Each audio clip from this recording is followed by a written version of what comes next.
Good evening and welcome to the Westborough Advisory Finance Committee meeting of September 16th, 2024. This is our fifth meeting of fiscal 2025. To read this announcement before we get going. Pursuant to Chapter 2 of the Acts of 2023, this meeting will be conducted in person and via remote means in accordance with applicable law. This means that members of the public body as well as members of the public may access this meeting in person or via virtual means. In-person attendance will be at the location in the agenda, and it is possible that all members of the public body may attend remotely with in-person attendance consisting of members of the public. This meeting may be accessed remotely via the Zoom link in the agenda. When required by law or allowed by the chair, persons wishing to provide public comment or otherwise participate in the meeting may do so by in-person attendance or by accessing the meeting remotely as noted. Additionally, this meeting will be broadcast live in real time via Verizon Channel 28, Charter Channel 192, or via Westborough TV's online platforms at westboroughTV.org and youtube.com/WestboroughTV. This meeting is being recorded and live streamed by Westborough TV, and we thank them for their help. Seeing no one here for public comment, we'll move to the next line on the agenda. Which is going to feature our Police Chief Todd Minardi on one of the articles on a budget adjustment. Hi, Todd Minardi, Chief of Police. So, just real basic, the warrant article is transferring money from our salary and wages to expenses to cover the cost of putting people through the academy. And I guess the question came out, why we had to question it all was, maybe you could just elaborate a bit, because we didn't used to put people through the academy, so that's why it wasn't originally in the budget. People were wondering why training wasn't in the budget, but times have changed, I guess, so that's the shift, right? Yeah, it's difficult to budget for it because it's kind of an unanticipated expense. Like we like to get lateral transfers, people that are already academy trained, but unfortunately, given the times, recruitment is difficult. We just started 3 people in the academy about a week ago, so it's $3,200 tuition just to have them in the academy, and then there's obviously a lot of other expenses to get their equipment and to get their training up to where it needs to be. So when we're down a few people, I talked to Christy and we figured out like the best way to do it was to just transfer some money from salary.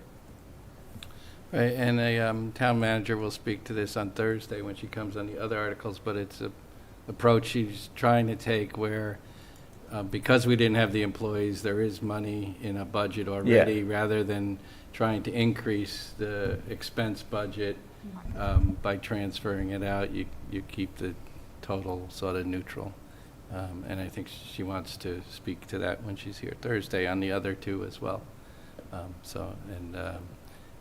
Or instead of looking for transfers later in the year or whatever, it's just a cleaner way. Yeah, I mean, it's difficult because you can't really budget for it, but if you budget for it and we don't spend it, then we have right. extra money we paid for, which we didn't exactly. have to. Right? Exactly. When you train someone, Microphone. Sorry.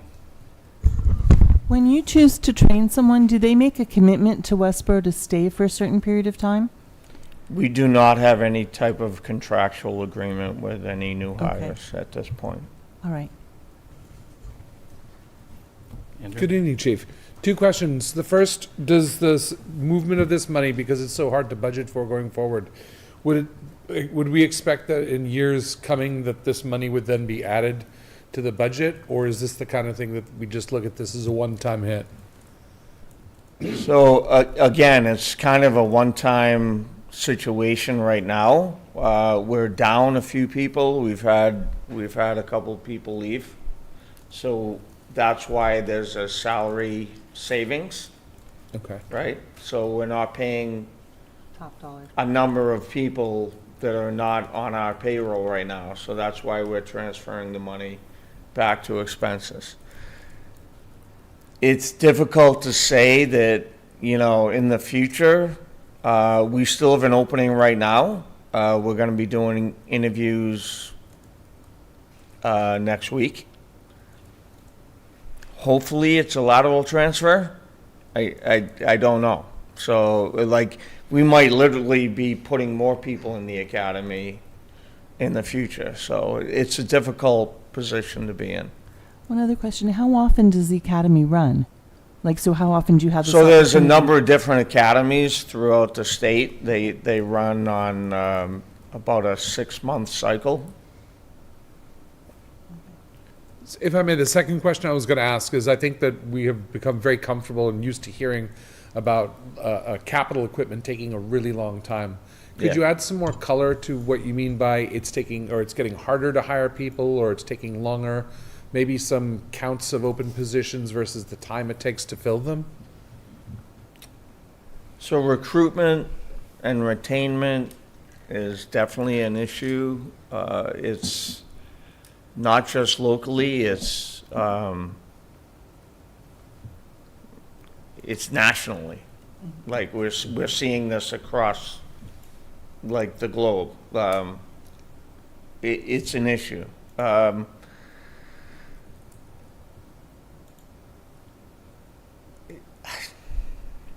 I don't really know how to, like, expand upon that, really. I mean, we're having trouble hiring. So maybe it used to take 3 months to hire, now it's taking 6 months, or? Well, so we used to get a lot of lateral transfers, like people that would already be certified, Yep, and we're struggling to do that. okay, thank you. Any other questions? Yeah, I was just curious, you had mentioned that the tuition's 3,200? Yep, I assume that's per recruit. you're correct. How much in expenses per recruit, and is that like just So like a you- startup for their equipment? Or is Yeah, that- so or the is that like tuition's the first year and it's- $3,200. Yeah. It's about $2,000 worth of equipment. It's another $1,000 plus for ammunition and firearms equipment, so, And that's because they're net new positions? So Yes. we already have, yeah, So yeah, that's, I mean, well, the ammo is, I suppose, expendable supplies, but yeah. hopefully Not too hopefully not, Just at the not too range. much. At the range. Right, yeah. Yeah. Thank you, that's helpful. Yeah. Yeah. Rod? The only other question I had was, do you recall how much our Microphone. training budget was for this year? Aside from this additional So, 25? our regular training budget's about $25,000. So, but that's, that's for the training for the whole department. That's all the classes that we send everyone to. Anybody else? How many new positions is this? I'm sorry? How many new positions is this? So we have 3 people in the academy right now. Okay, We still have 1 vacancy. okay. So I'm hoping we get a lateral, but, I'm not sure.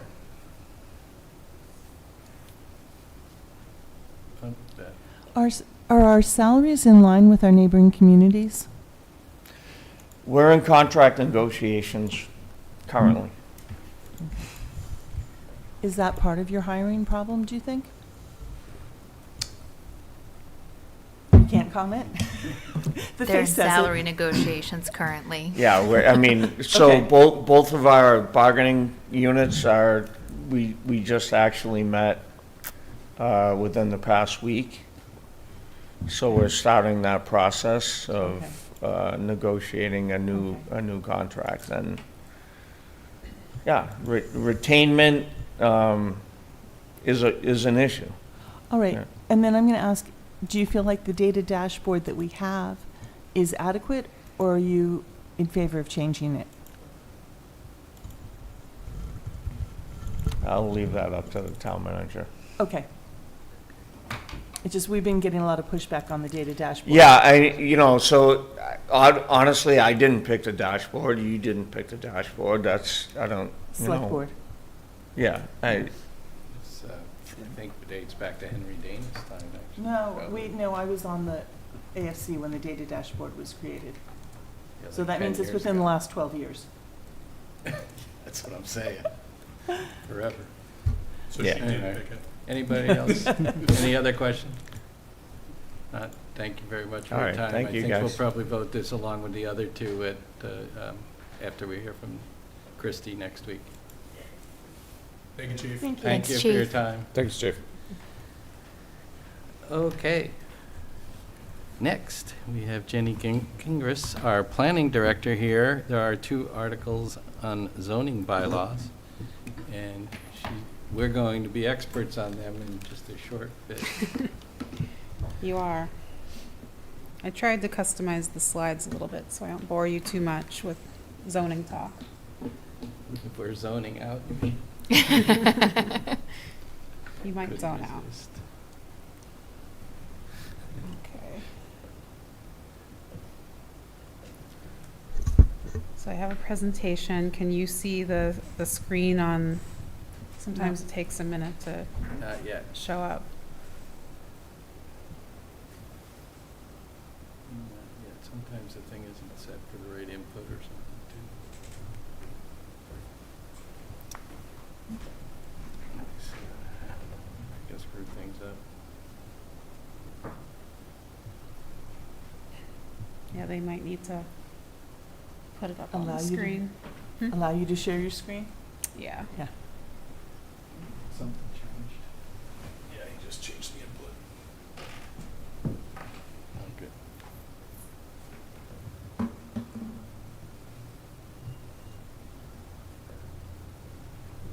Not a very exciting slide. I'm not that This is boring. She called- customized it for us. Yeah. Blank Yeah, you screen, did. friends. Yeah. You can't see that? I'd use a font besides black. Actually did work last week, right? Last time. Yeah. I remember there's Going back to the, several different inputs. Yeah, I would say I sometimes mess with it over there, but if Westborough TV is doing it, Yeah. then they have a special Yeah, connection they have a ability. control room, so I don't want to screw it up by playing with that. Hmm. Maybe play with the memory.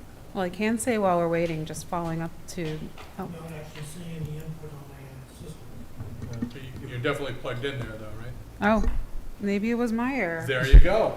I'm sorry. We're just testing you, David. Good job. It's like the, There it is. It's like the fishing. I plugged in my charger. All right, now let's see if you get it on the big screen. It's on the little screen.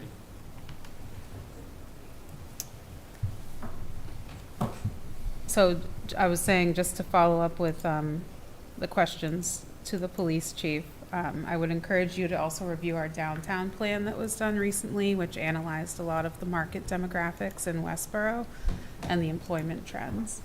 It's really interesting. Is it up on the, It's on the little. It's on the, okay, do you want me to wait until it's, I don't know if they can see it online or, It's not right now, it's a picture of you online, so I'll ask him again. oh, Okay, there he go. goes, okay. Voice activated. Yes. Okay. So I'm going to start with, I'm not seeing it online, No. oh, not in the system, I can't. The only way I'm gonna be able to do is if I project put the camera on the slide.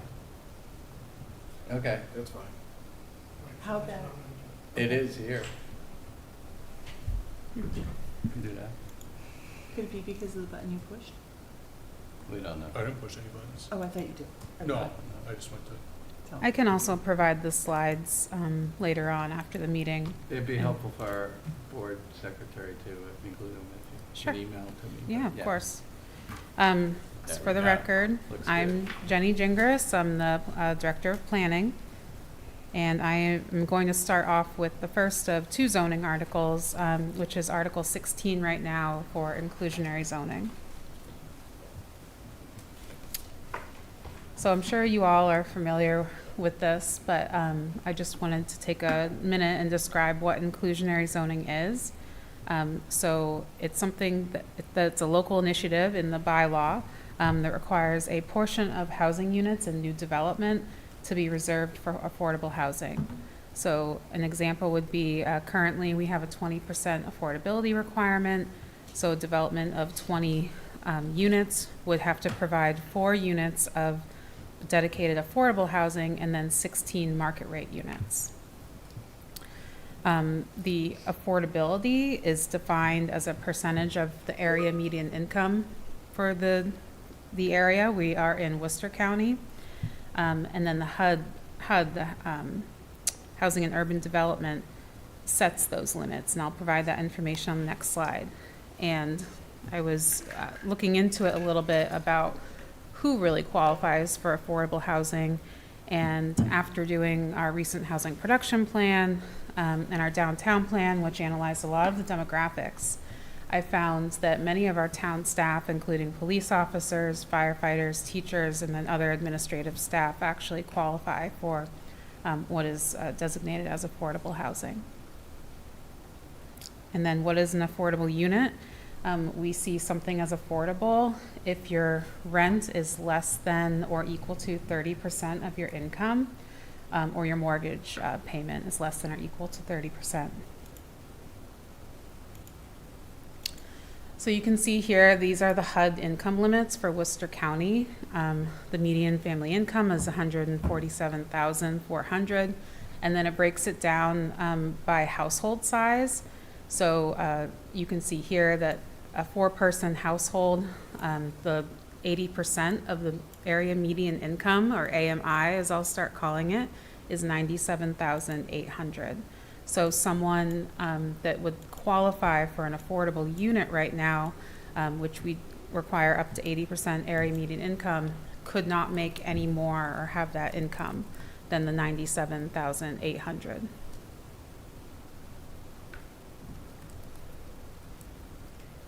Why do we need inclusionary zoning? I'm pretty sure you all are aware that 40B requires that all towns in Massachusetts have a 10% of their total housing stock designated as affordable. And if you do not have that 10% threshold, then you're subject to comprehensive permit filings or 40Bs. So basically the town has little control over where those developments can go. So in Westborough, we're very fortunate that we are above that 10%. We're at just short of 12% as of the 2020 census. So this bylaw, it's not a lot of new things. We actually have inclusionary zoning already in Westborough. It's just broken up into many different bylaws right now. We have a requirement of 20% in open space subdivisions, the transit-oriented village, senior living overlay, and highway business district development. This combines it all into one bylaw for consistency. It also adds a 10-unit minimum threshold. What we found was when we did the economic feasibility analysis as part of the MBTA zoning, that anything under 10 units, it was not economically feasible for a developer to come in and develop affordable housing. So say a developer had a 5-unit multifamily or some other development that they wanted to do. It did not make sense for them financially to have to put an affordable unit because of the cost. So it was hurting us because then we didn't see those smaller development sizes come in because they had that requirement, and there really wasn't a way for them to pay out of it. It wasn't in the bylaw. So this changes that. It adds a 10-unit minimum. It also widens the affordability gap. So right now, it requires up to 80% of the area median income, and we're expanding that. As part of the housing production plan, we recognize that we need lower income affordable housing, but then also higher income affordable housing. The 110% AMI, as you saw on the screen with the chart for the HUD income limits, it's had the 110% and 120% AMI. That's what we consider workforce housing. And many, like I said, many of our town staff and others will meet that threshold. The bylaw also adds a requirement for local preference, which the planning board has been doing with recent developments for multifamily, but this puts it in the bylaw. So it's not necessarily in this order, but essentially these units would be marketed towards current residents, employees of businesses in town of Westborough employees, and then veterans. And then lastly, what it does is it adds a requirement for 25% of the affordable units to be ADA compliant. And that's the Americans with Disabilities Act. So this just explains the affordability requirements a little bit. It breaks it up into 2 tiers. So 15% of the units would need to be designated for between 50 to 80% AMI on rental projects. So that's just that, it adds more diversity to what they're required to put in. They need to put in those lower income units and up to the 80% AMI. It also adds a requirement of 5% to be higher than that, so at the 110% and AMI. As part of the housing production plan, again, we found that workforce housing is really missing out on these units. They still aren't able to afford a home in Westborough because of the high cost, but they don't qualify for the lower income. The bylaw also adds a contribution in lieu of putting in the units, but it's a higher threshold. So a developer can make a payment to the town rather than construct the affordable units, but it needs to be done so through a special permit to the planning board. And the findings must include the current balance of the Affordable Housing Trust Fund and the town's current subsidized housing inventory. Like I said, we're just shy of 12%, but if we ever dip down and we were worried about that, then they could look at the contribution of a fee. And then it adds a calculation for the fee, whereas before there wasn't one, so it was really the planning board's discretion. And so this allows it to fluctuate a little bit throughout time. The payment is equal to twice the HUD income limit for a family of 4 at 80% AMI, which is $97,800 times 2. So 1 unit, the contribution would need to be $195,600. I think I explained a little bit why this is needed, but we really found through the recent plans and the economic feasibility analysis that we needed to diversify what we're requiring for affordable housing and then offer more accessible options as well. That is the end of inclusionary zoning. So do you want me to take questions now or? Okay. Yeah. Sure. Okay. I think it'd be a lot easier to take questions on one article at a time. So keep focused. I agree. Pat? So the contribution in lieu of payment, that seems like a whole lot less than actually building a place. Are people going to opt out in favor of paying? We would rather not see them opt out. We would rather see them construct the unit because you're correct. It's Right. much more costly for us to do it. And that's why we tied it to a special permit. We did not want to totally take away the option because there could be. Well, did you consider making it higher, like 4 times the AMI or something that, because building a new place is less than 200,000, Mm-hmm. I think. I mean, Yes. Like by a lot. We can make it more. I mean, the planning board can look at that. That seemed to be a fair amount based on other bylaws in other communities on what they ask for a contribution. But then the question is how many people opt out in favor of paying instead of building? Well, I would say because the findings are tied to a very specific criteria, the planning board would have a hard time just approving it. They would have to look at the 2 factors, the balance of the Affordable Housing Trust Fund, if it was low enough where we needed those funds to do other programs that they're working on, and then also the level of our SHI. the planning board has the right to not approve a special permit with that Correct. money instead of saying, no, you have to build the Correct. affordable unit. And it would be more in some case where for some reason, I mean, we did this at Pulte kind of, right? I mean, we ended up not putting them there, but Right, and that was I think was a much lower amount per unit, if you did the calculation. and And getting to the Pulte question, if I may, this does grandfather in existing construction? This would be moving forward, so Pulte is under a separate agreement. They don't Okay. have any affordable units. Are we aware of any construction plans that this would impact? Yes, they have not applied to the planning board yet, but we Mhm. do have a couple in the pipeline that this would apply to. Okay, thank you.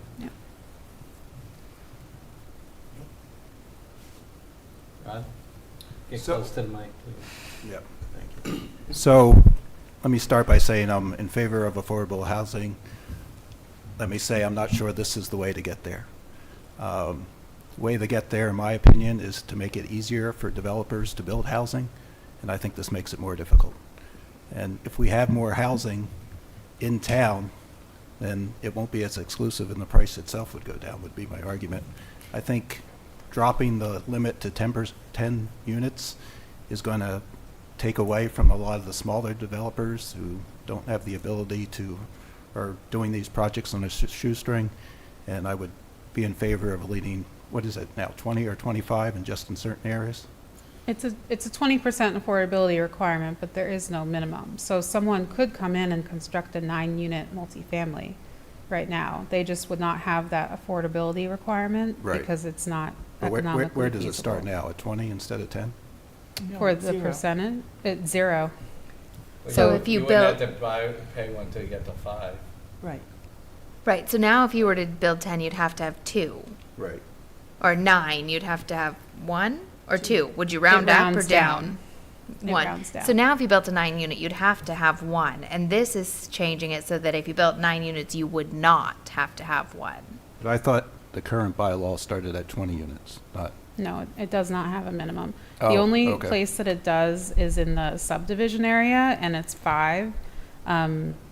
But we found through the economic feasibility analysis that that wasn't feasible for developers, that it was financially constraining for them. So this would actually encourage developers to come in and build those smaller multifamilies because we're not penalizing them by requiring them to put in an affordable unit. okay. I mean, it was effectively 5 anyway, because you had to have 5 to get to 1 unit at Well, even- 20%, True, right? because at 4, you would Or round down wouldn't, to or- 0. okay. Regardless of if you. Yeah, I mean, the interpretation of that, though, has really been one. We had a recent case where someone wanted to do 2 units above a downtown business, and they were required to put in 1 because of the wording in the bylaw. In that section, it was not clear that you round down. In other sections, it is. Okay. So So it's better that to be developer clear. could not, Yeah. it wasn't financially feasible for him to do 1 affordable and 1 not Right. affordable. It just, the numbers didn't make sense. Well, I guess my opinion then would be to change this from 10 to 20 before it, For a 20-unit minimum? right, that it wouldn't kick in until on any projects below 20. Mhm. So, all I'll say for that is that we did, right now it's 20% and up to 80% AMI.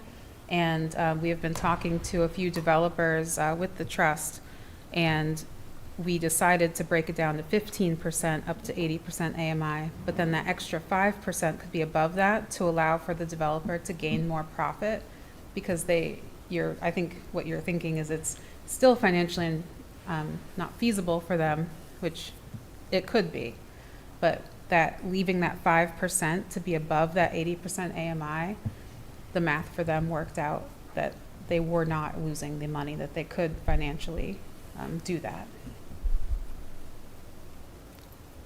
When they're building these, is the one that's designated as affordable housing, is it built with less quality materials in order to save money? No. So it actually, in the bylaw, it does talk about that they must be comparable to a market rate unit. You Okay. can't cut corners, so to That's speak. what I was wondering, thank you. Right. Yeah. Didn't know how to word it, but. Yep, and we also, in the planning board decisions, and it will be spelled out in this bylaw, that for every 4 market rate, they must build 1 affordable unit.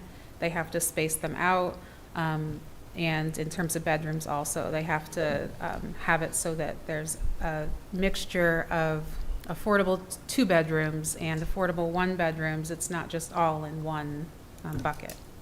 Okay. I had a question. Prashant, yeah. Thank you. On the payments, is there a strategy in terms of how you leverage these payments? Do they go back to affordable, for future affordable housing or projects related to affordable housing, or it's just collected in the, Where do they go? where do they go? Yeah. It's at the planning board's discretion, but it would have to be something related to housing, or housing needs. So it would be to the Affordable Housing Trust or to the Senior Tax Relief Fund. Okay. Thank you. Anybody else? Is there, I mean, there must be a public hearing on this, do you know? Yes, The the date public has been hearing's picked? tomorrow night and Ah. at the Forbes Municipal Building at 6 p.m. Because we usually like voting on things after the public hearing, just in case something happens at the public hearing to influence a Oh, don't a jinx thought, me. That's good. There are some good comments from the Affordable Housing Trust. For example, they had asked if we could, at 5% of the above 110%, to shift that to 120%, to allow that more affordability for the developer as well. So, and it takes into consideration the actual demographics in Westborough based on the housing production plan. Very good. Any further questions? No, let's go to the next one. Okay.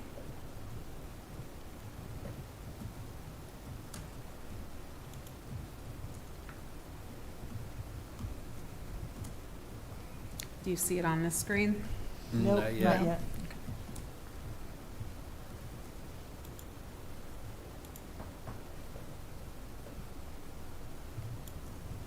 Yes. Okay.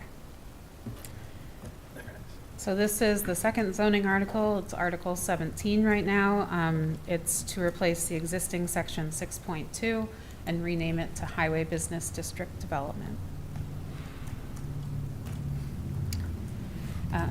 So to familiarize with where this zoning district is, the Highway Business District runs along Route 9, starting at the town line at Northborough, and then it ends at around the intersection of Connector Road and Route 9.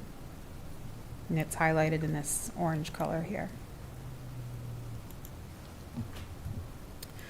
So currently in the highway business zoning districts, these are the uses that are allowed by right and by special permit, and that will not change. And then, excuse me, the dimensional requirements. Let me grab my water, I'm sorry.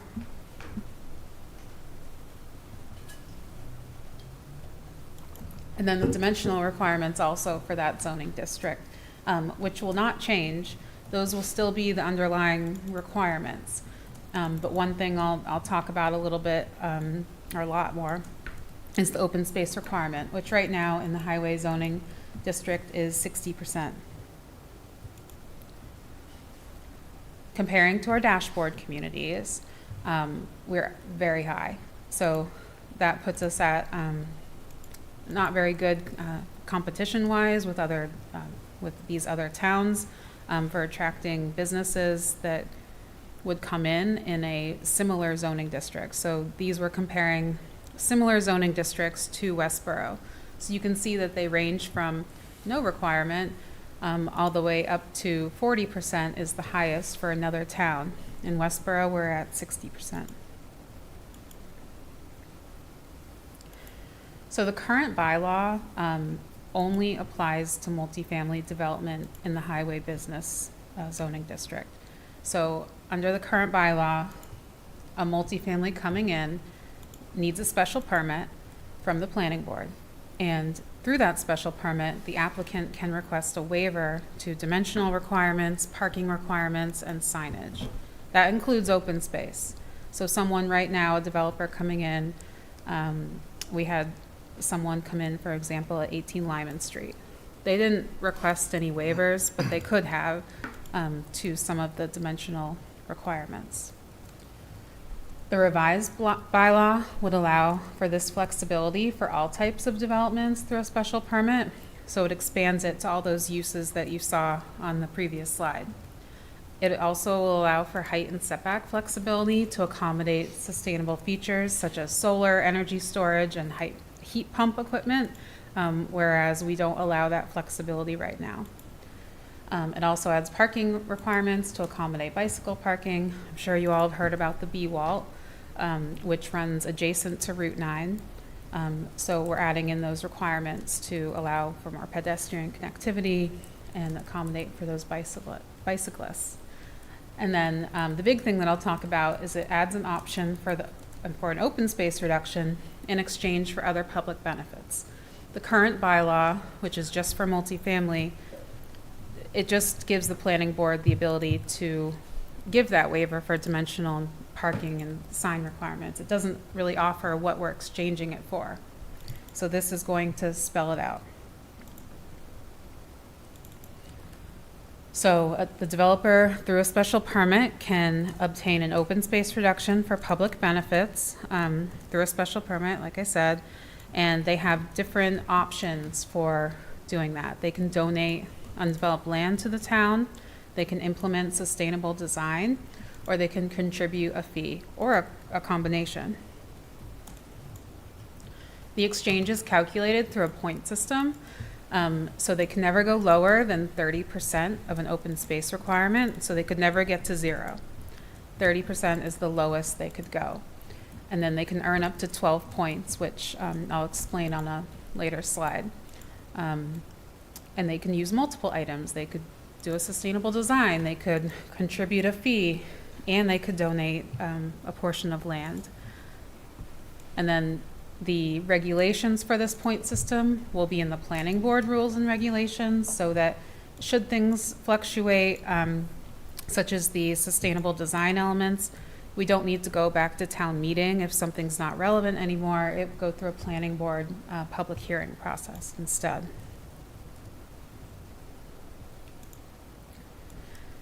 So I'm sure many of you know this, but there are many benefits to a sustainable design option, and these are described here. Sustainable buildings reduce energy consumption through renewable energy. The Climate Action Plan has sustainability goals, which this will meet. It ensures that developments are compliant with current and future standards. And then the combining of residential, commercial, and recreational spaces, so promoting mixed use in a single area cuts down the need for extensive infrastructure. And then one other note is that sustainable developments tend to have higher property values, which means boosting the tax base and increasing revenue for the town.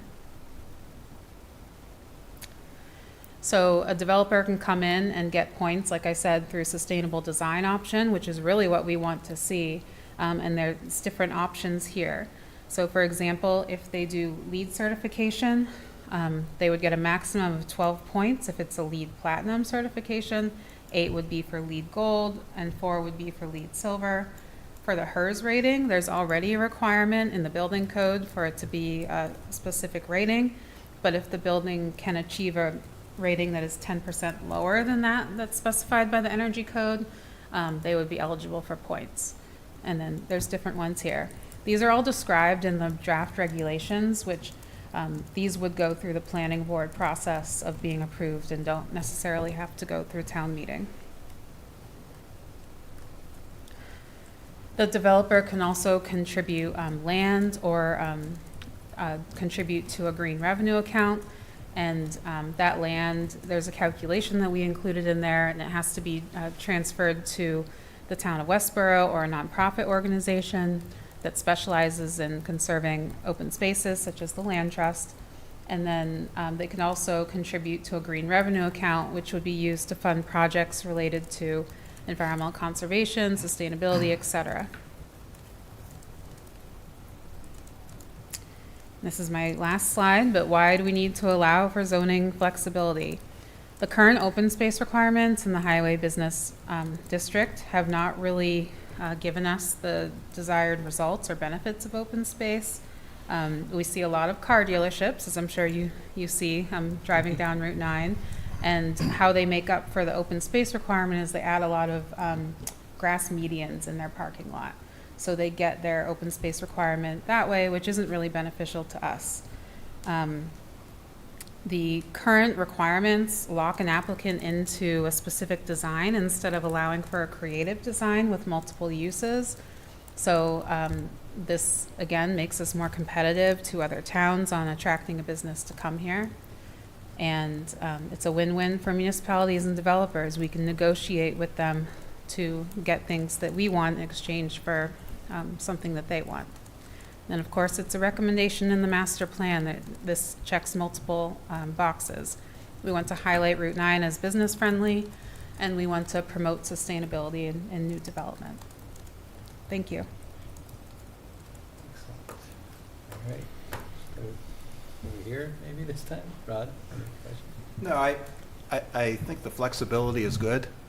I don't see this article making it less expensive to build housing, which is what we need. We have a housing crisis, and, you know, it looks to me that there's gonna be a lot of requirements that are gonna add costs to developers. So I like half of it. I don't like the other half. Yeah, I understand that concern, and so what we did was we sent it out to developers that we know are developing right now, and their feedback was very positive. They even offered some notes. Of course, they would love to have everything by right, and I would love to allow that, but it's not possible. And overall, they were very receptive of it, but we do understand that financial constraint.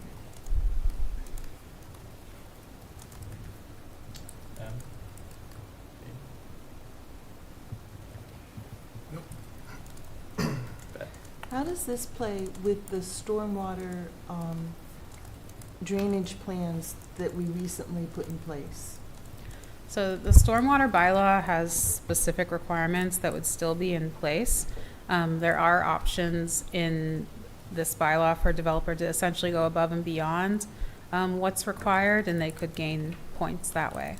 But they would still have the underlying requirements for the stormwater. I guess I'm struggling with the donation of land because that moves the town into a very unusual position. I haven't read the details, so perhaps I've missed something important, but the moment we start negotiating for parts of land to be donated, is it the part that's adjacent to public space? Are we allowed to choose which part to donate? It moves us into a very odd place where we're going to potentially end up with a crazy patchwork quilt of little snippets of land that don't do any good. No, that's a good question. So it would be based on the size of what they're requesting for open space. So 100,000 square foot lot would need to donate at least a 30,000 square foot piece of land to get to that full reduction. But it would be up to the planning board. It has to be undeveloped land. It has to be land that we could utilize for some town purpose. The planning board would not just accept any piece of land that was unusable. We actually have a similar bylaw requirement in our transit-oriented village. We call them sending parcels instead. So we've had developments that they get a density bonus for housing in exchange for the piece of land. So the planning board does have the discretion to say, no, thank you. We don't want that piece of land. Okay, and that we can say it without exposing ourselves to legal risk, that we accepted land from A and not from B. Yes, there are specific findings that the planning board has to make, where it has to be a desirable piece of land that we could use for a town purpose, for a public amenity. So we want it to be able to be used as some sort of public space where we could have a park, or some other recreational purpose, or conserve it as open space.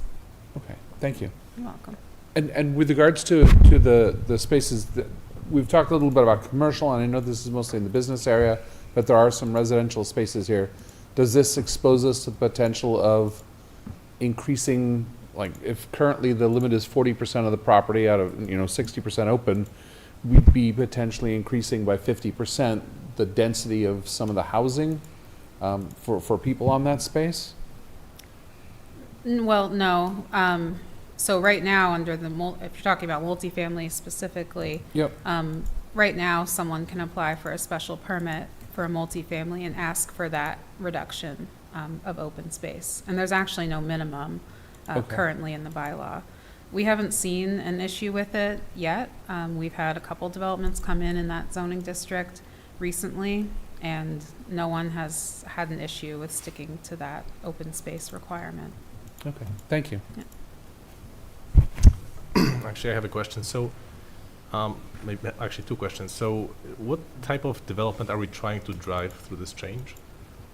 That's one, and maybe the second one is, if we drive up and down Route 9, there are a lot of vacant buildings that are vacant for years. So, what's going to be different with this change up to the bylaw, and what difference we try to drive? We'd like to see more. Well, it allows for more flexibility, but really would like to see more mixed use. So perhaps a mix of housing and commercial development.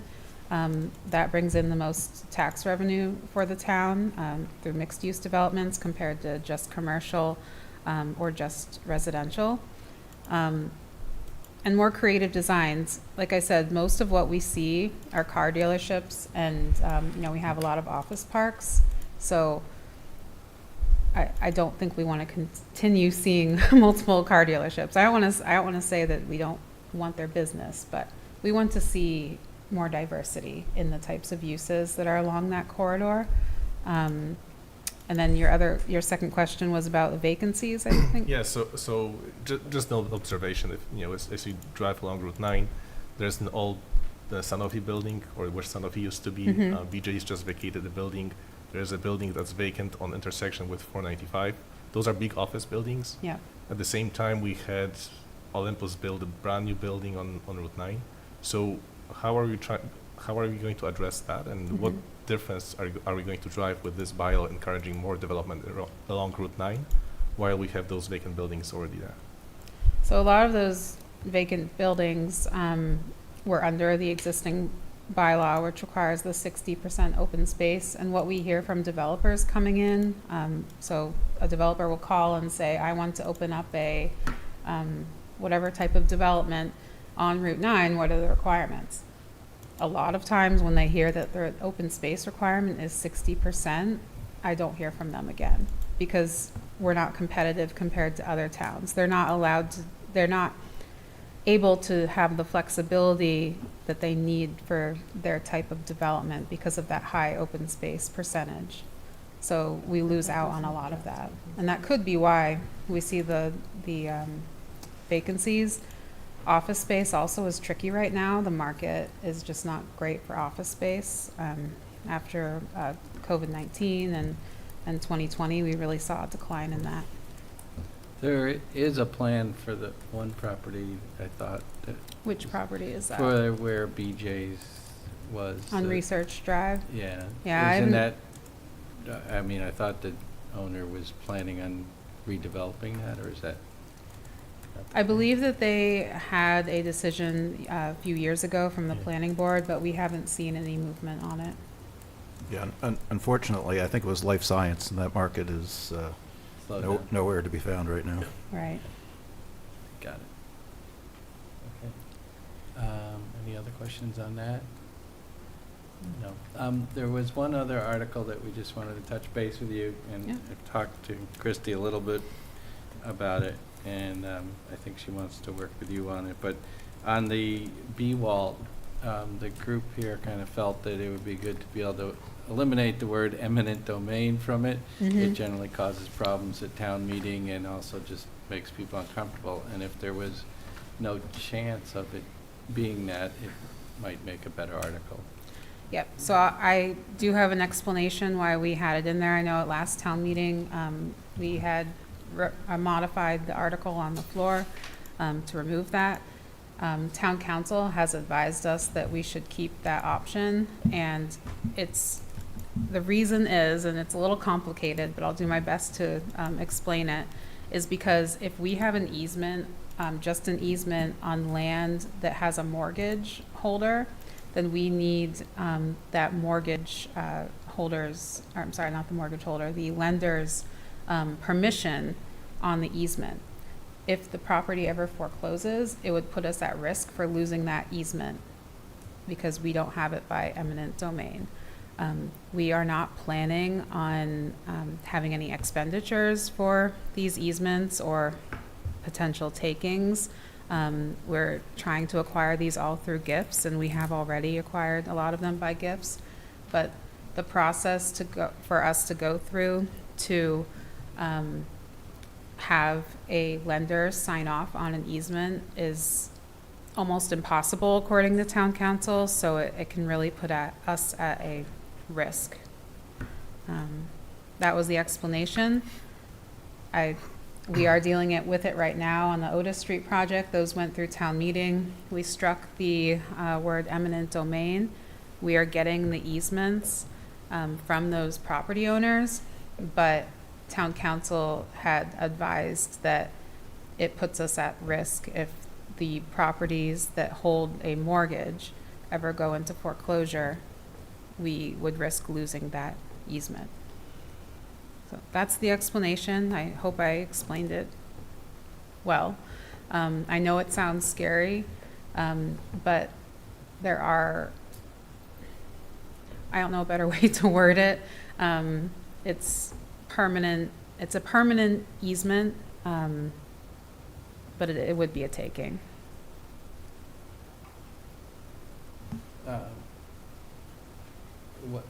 I don't fully understand why, if it was taken over by some other company that's not. So I written into think the- it's because the lender is a party to the contract, Yeah. and without the lender's explicit agreement, you can't have an easement. So if I owned my property outright and granted an easement, great, because I have the full authority, because I'm the only party in that contract.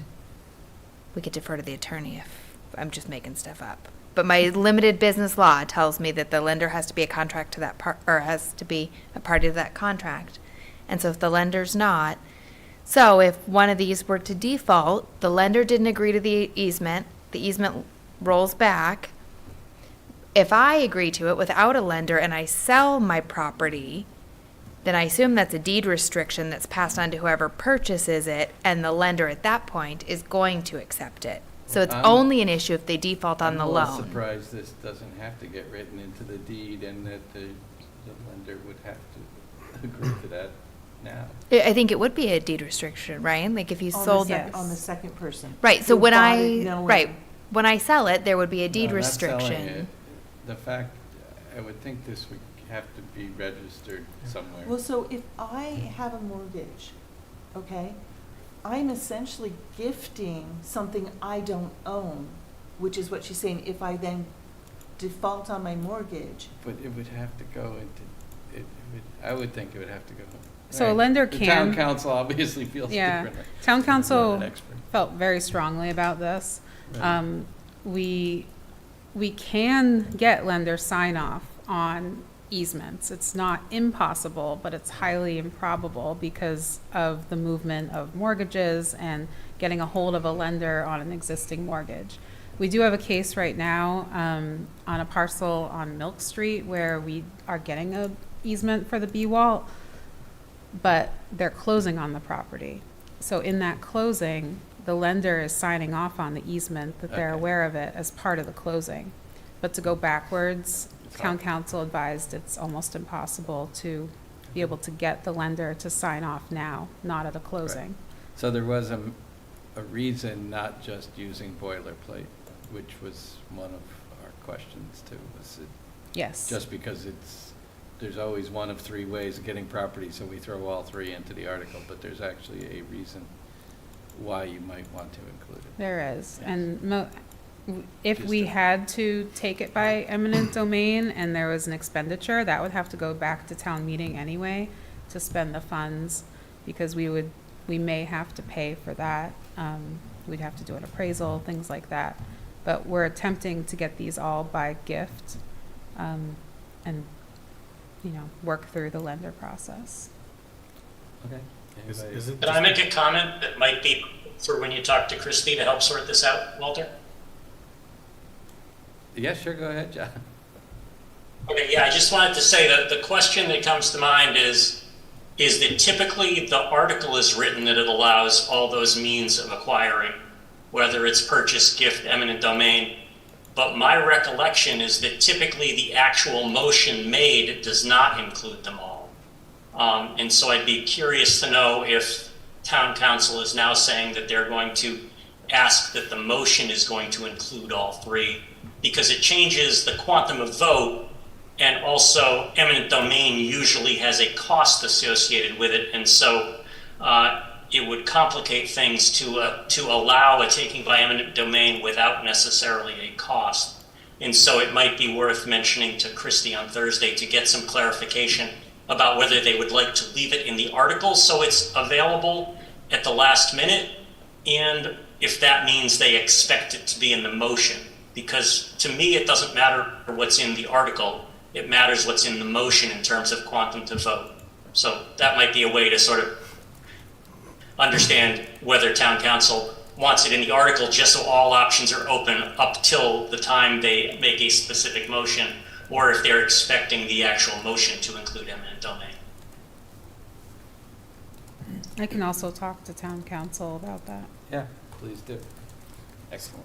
So I had a question to clarify. So how is the town going to obtain those easements by gift? And what does it mean by gift? So they would give us the property. But then it has to be conveyed to the town through, I guess, through a deed, right? Or it has to be Yes. registered in the registry of deeds It would be, that the yes. town is obtaining an easement from the property owner. So wouldn't the lender at that time have had a stake and had a decision to make at that time? Because it's a legally binding document if something is granted to the town. It puts us at risk if we get the lender to sign off after for a taking, it would be at the same time, or, Yeah. I'm sorry. I'm trying to remember what town council spoke to me about also.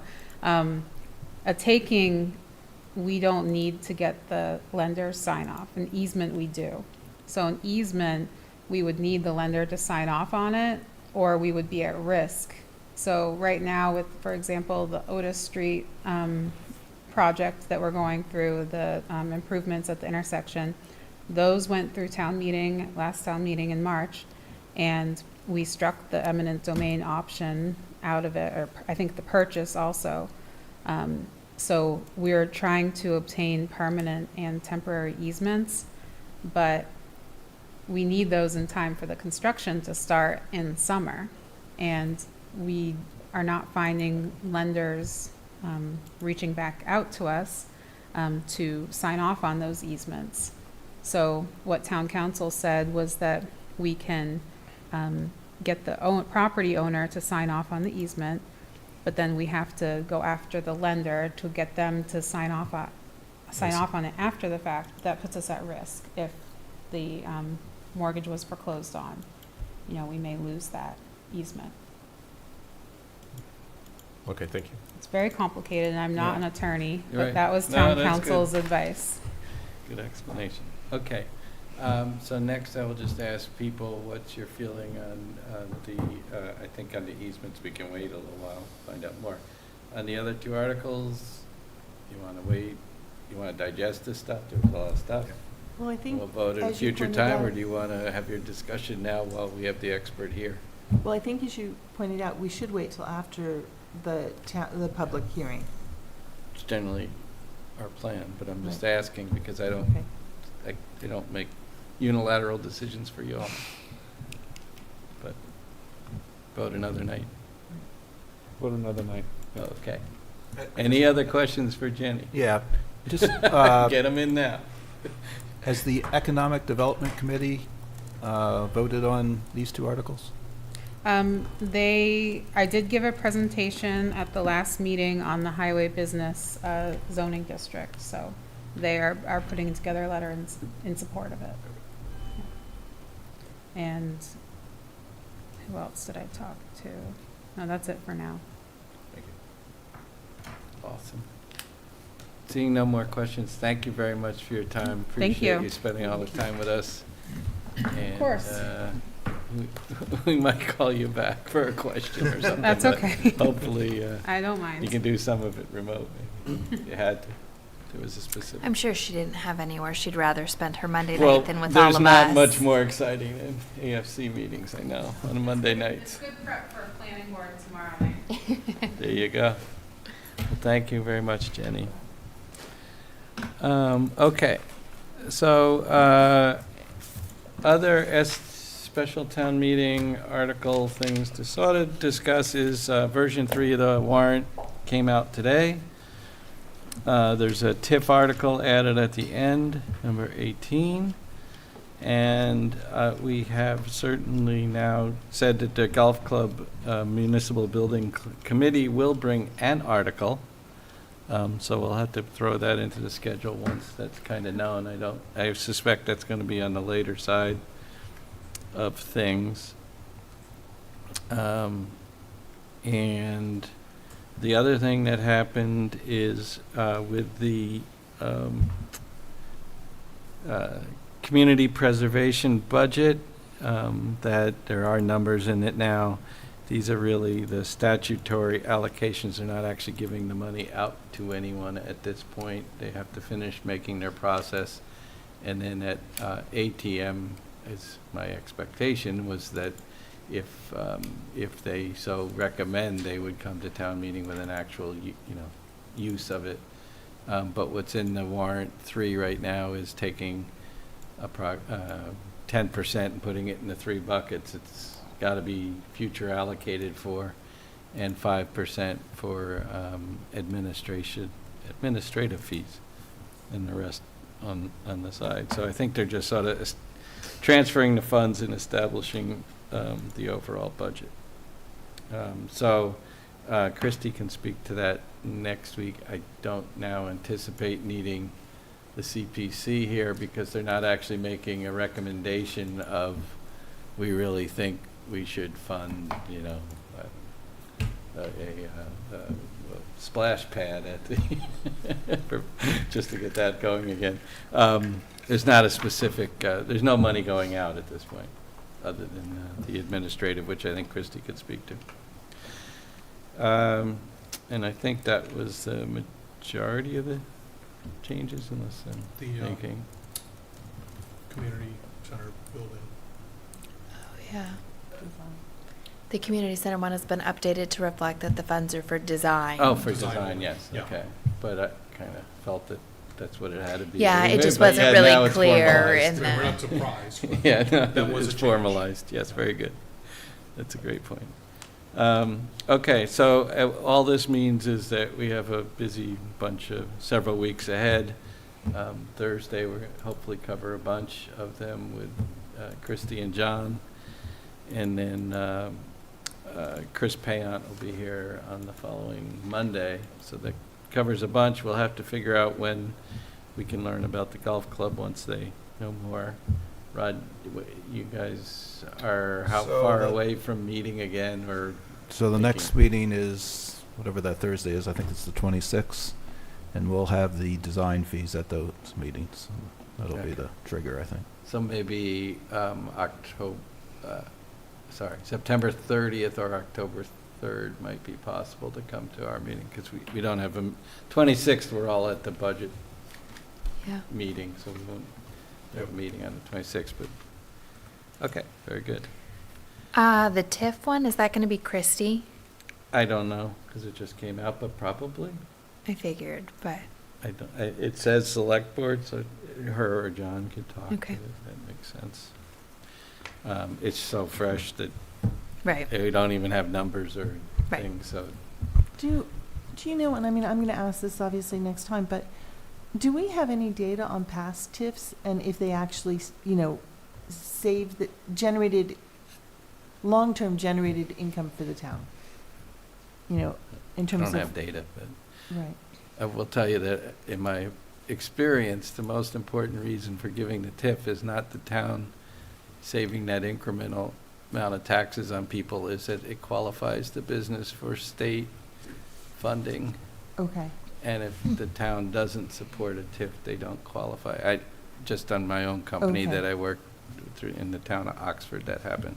And the amount that Oxford had to do was small, but the state ended up funding a lot, so I okay. think that's part So of it. it's I don't part of know, the but that's a show- great question, though, You know, to whoever's so- proposing it Right. would say, yes, it's Is, right, benefited it's the a show of town. support versus an actual, I Yeah. mean, that's part of the question.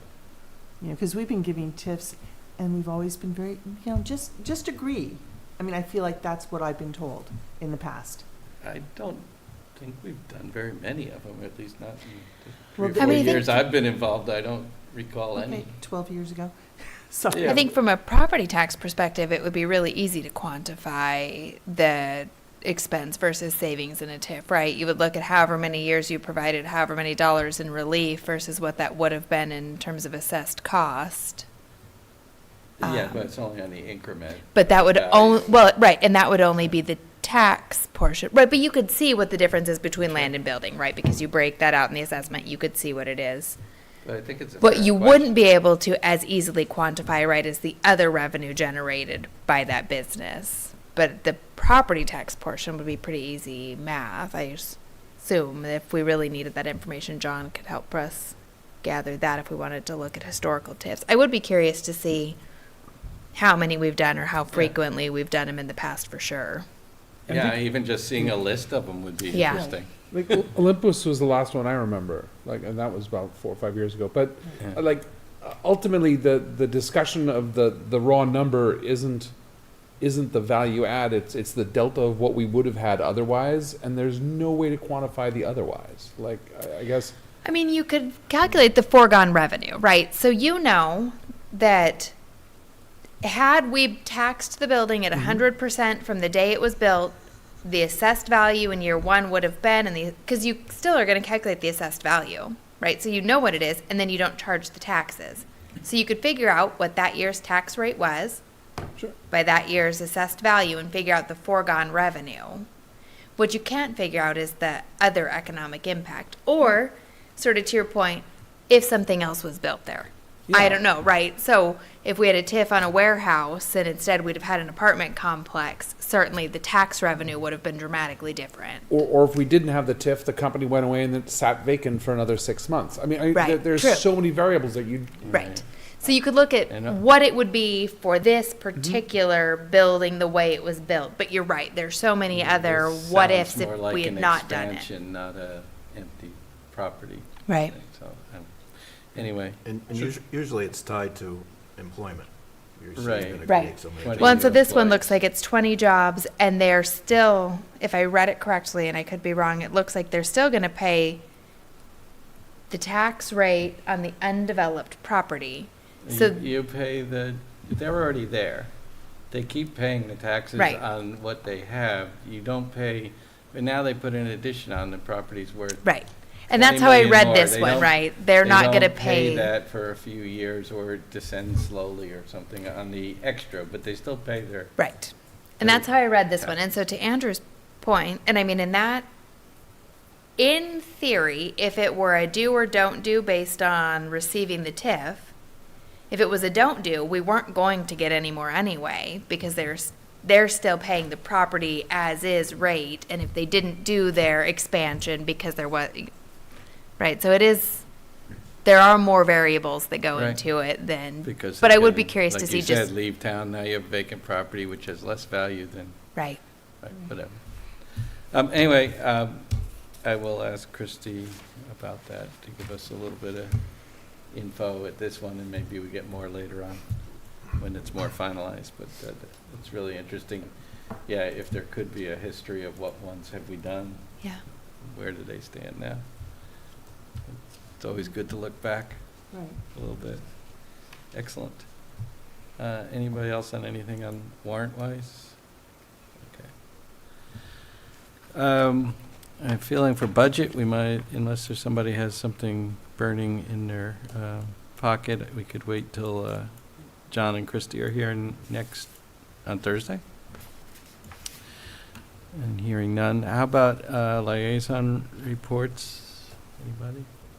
No, I think we got some preliminary cost estimates that they're working through right now, so I won't say them out loud. But the big question was whether we go forward with the design and a restaurant consultant, and so they're putting those numbers together. So we'll have both in a week and a half. Awesome. And in the library, we're meeting tomorrow to approve the request for proposals for temporary space. The what's it called, RFP? The actual document that'll be sent out. Oh, okay. Yep. Not actually, we've The gotten space results itself. yet. Yep. Exactly. And so that's all good. And right now, our recommendation is to go with the synthetic roof tile. Oh, very good. But we have to meet with the Historical Commission too before we completely finalize it. But it turned out, I think people basically felt that matching the red, you could match the existing, that tile that's still going to be there on the 1980 building this way with a product that would be perfectly adequate and last many, many years too, and lighter. Yeah. And it can be installed by many, many different people instead of sort of a couple specialists, and repaired by many, many people. Look into So- some, I can't believe it's not slate, you know. Yeah, that's right. And you can't really see it that well from the road. Maybe from Rod's bedroom or something. You could stand 10 feet away, you can see You the got a difference. great view. Okay, so that's liaison report. Calendar update. Okay, town manager and finance director Thursday, DPW Monday, tri-board the following Thursday. The next Monday's open. If any of these other articles can be filled in there, that'd be good. Otherwise, we'll try to hash through stuff as best we can. Next up would be approval of the September 5th minutes. I didn't see it. Shafford, so moved? McMahon, second? Okay. Any discussion? Corrections, complaints, compliments? Hearing none, we're all here, all in favor? Anybody abstaining? One abstain, Clap abstain. So Sorry. it's 8:01. You didn't watch it yet. Been a little busy. Well, you actually missed the 9th. You were at that. Don't make her feel bad. Yeah. You didn't miss that. Yeah, I you're haven't right. read the minutes Yeah. yet. That's fine. Okay. I'm really behind on things. That's cool. It's closing week or month or whatever. It's chaos. It's chaos. That's what it is. Anybody have anything else? If not, motion to adjourn would be, Can I ask Perfect. just one quick Yeah, question? sure. Sorry. Do you know when the select board is going to set the tax rate? Is there a specific meeting that they tax target? red is set in November Okay. All right. after the tax classification hearing. So it's November. So that's the tax classification hearing is a public meeting? Oh, yeah. Yeah. It's during this select board meeting, I think generally, Okay, we've yeah. come to it before. Yeah. It's the one where they decide single rate, dual rate, Okay. and all that. Does the select, I mean, they set the budget and the calculations are made. Do they actually set the rate at a certain number? I don't remember that part, I think they that do. meeting. That's a question for John. But it isn't until November, so you have your fall town meeting before that, and you have